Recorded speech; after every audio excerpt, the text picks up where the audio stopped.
has the biggest fans of the majority there?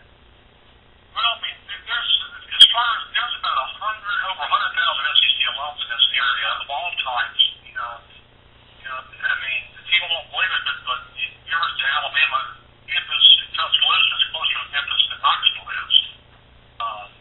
And so we're right in the middle. We're an hour and 15 from Ole Miss. We're a little bit about 2:15 from Mississippi State. We're 3 from Vandy, 5.5 from Fayetteville, and about 5.5 from Knoxville, and about 3.5 to 4 from Tuscaloosa. So that's why I love covering SEC here, because every Monday morning football season, somebody's mad at me about something. I didn't make them happy about their team, but that's great. I like having to deal with a bunch of different teams. That's the beauty part of covering the entire league. You get to see everybody play, one time or the other during the year, and you keep track of all that stuff. I mean, in football, it's like wall to wall around here. Well, let's talk about Memphis football real fast. Coach Porter in his second year, are they expecting some better things for the second year under Porter? Well, yeah, it can't get any worse, put it that way. Offensively, they should be better. When you've never been a head coach before, you try to think of the things that the guys you work for, how they handle things. And Larry Porter spent most of his career working under Les Miles. Of course, that doesn't mean that Larry doesn't have less tremendous time management skills to be able to know how great those are. But I think Larry has learned to go with what personnel he has. I think last year he was a bit stubborn, trying to force an offense on personnel that didn't fit the offense. This year, I think he's changing. He's changed around a bit. One, he can recruit for his offensive philosophy. And two, he's kind of changed a bit. You'll see him go out more on the spread, more 3 or 4 wideouts. I think last year, he tried more traditional, power high type stuff, one back sets. And Memphis wasn't equipped for that. They didn't have offensive lines, didn't have the backs. But I thought he had to do that because he felt he did. His quarterbacks were kind of shaky. I think this year, he wants to throw the ball more. Do you think it was a good pickup for the UAB Blazers to pick up former Memphis head football coach Tommy West as the defensive coordinator? Well, a great pickup. Excellent pickup. Tommy's a really good football coach. Tommy was a good football coach here. He was a good head coach here.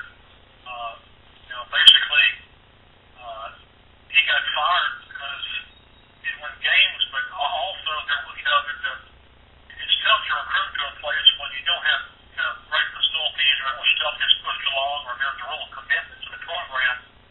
And I think kind of hurt Tommy a bit. But as far as a straight football coach, especially defensively,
came in here. He took the program to the Final Four and back to the heights that they were good at. And they left for Kentucky. And there's a lot of people, fans angry that he went to Kentucky. They're angry that the recruiting class that he had committed to Memphis, he took with him to Kentucky. But they just those fans fail to see that. They don't understand that the kids sign basketball players in college, especially sign with the coach, not the school. And I don't blame Cal for taking the Kentucky job. Nobody in their right mind wouldn't take the Kentucky job. Well, a guy that has played on or coached on both sides of the spectrum in Memphis and in Birmingham with UAB is, of course, Gene Bartow. And Gene Bartow actually had some time with the Grizzlies. I don't know if he's still doing anything with the Grizzlies because of his health. Talk about him. What's his role in the community, and how is he looked upon? Because he's a legend in the city of Birmingham and has a huge role, or did have a huge role in the city of Memphis as well. Yeah, they still love Gene here. Ever since he coached Memphis to the Final Four in '73, and a couple years later left and went to UCLA.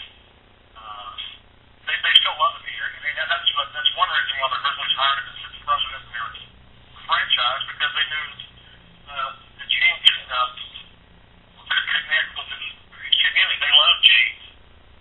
They can really connect well with the community.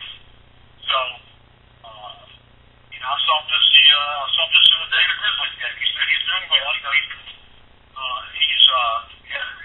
For the last year and a half, he fought cancer and chemotherapy, and he seems to be doing really, really well. And people love Gene Bartow almost as much as they love Larry Finch, who died about a week ago.